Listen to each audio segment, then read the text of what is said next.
Hi, my name is Amanda Rocha. I am an estate planning and probate attorney in California, and today I want to talk to you about the difference between a conservatorship and having a power of attorney and advance healthcare directive. Before I get into that, I want to give you my contact information in case you have any questions or would like to talk to me about anything. You can comment down below if this platform allows you to do that, or you can find me on my website, www.amandarocalaw.com, or on social media at Amanda Rocha Law. So the reason I wanted to make this video is because I was having a conversation with my clients yesterday about the reason someone would need to fill out an advance healthcare directive that includes a healthcare power of attorney and also a durable power of attorney, which is your financial power of attorney, as opposed to either filling out a form pre-designating who your conservator would be in a conservatorship situation or assigning someone in your will as your conservator. So let me unpack that for you a little bit because it is complicated, and that's why we have this conversation. First, what is a conservatorship? In different states, it could be called a guardianship or conservatorship. In California, conservatorship is when someone is in charge of another person or person's estate. It could be both or it could be either. An adult person making all of their decisions in charge of their care. Guardianship in California is for minors. But like I said, in other states, guardianship could mean either. So for our purposes going forward, we're going to use the term conservatorship. This is usually done in a couple of ways. One, in someone's will, they can pre-designate a conservator.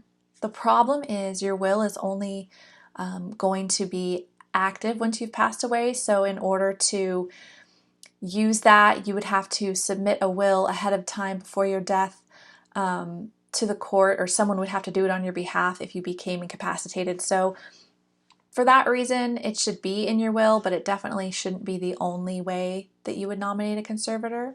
There is a form that we have here in California where you can pre-designate or nominate your conservator in case you ever need one, and that form doesn't have to be notarized or anything, but it is a separate document which would be convenient in case you ever were in a situation where you needed to have a conservator.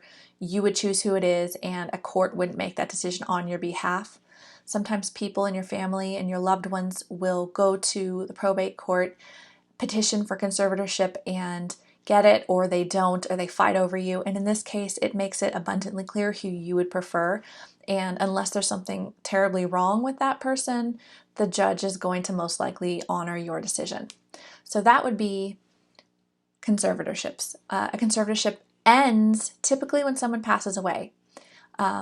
A judge could make the determination that a conservatorship is no longer needed, and we are somewhat seeing that go on with the Britney Spears case. I don't know if you followed that, but she's very popular for having a conservatorship since I believe 2007 or 2008, and she's trying to fight to get out of it, and it's an entire mess. So there are situations in which people have a temporary conservatorship. Most often, it is until the end of that person's life, whether they have a disability or incapacitated from an accident or something like that. Now, the person who is in charge of your estate and your person, your conservator, has the same type of powers that your powers of attorney would have. So your healthcare power of attorney makes decisions on your behalf for your healthcare. Pretty simple, right? And then your durable power of attorney is the financial power of attorney, and they could be the same person or different people. They make the decisions based on anything outside of healthcare, really, and you, in creating your documents, can limit or have no limits to those things. So they basically have the same rules, or could have the same rules if you don't limit them as a conservator. However, with a durable power of attorney and a healthcare power of attorney, you don't have to go to court in order for that to be active. So when you're filling these documents out, you choose when those agents that you've chosen, they're called agents, when they would become active. If you are healthy and nothing is wrong, generally you're going to choose two doctors have decided that you are incapacitated, and they both have to state that separately in order for your agent to begin acting on your behalf. Or you can choose for a judge to do it if you want a court proceeding. Okay, but it's all up to you and you do it. The major difference between the conservatorship and having these two powers of attorney, though, is if you become incapacitated and a doctor says you are, and then all of a sudden you're no longer incapacitated, let's say you were in a short-term coma or something happened, and you were fine again, then those agents would no longer be acting on your behalf, and you don't have to go to a judge to say so unless you've chosen to do that in your document. So yes, this is a little confusing. You can choose to get a court involved with the healthcare and durable powers of attorney, but it's all completely up to you, and you don't have to get them involved unless you want to, whereas a conservatorship is a lot more hoops to jump through. It doesn't happen immediately. You have to go through a court, and it's a lot harder. You know, there's witnesses and all sorts of inquiries, whereas these other documents, you take care of them and they basically are self-proving and are notarized, and you don't have to wait a long time potentially to have someone care for you.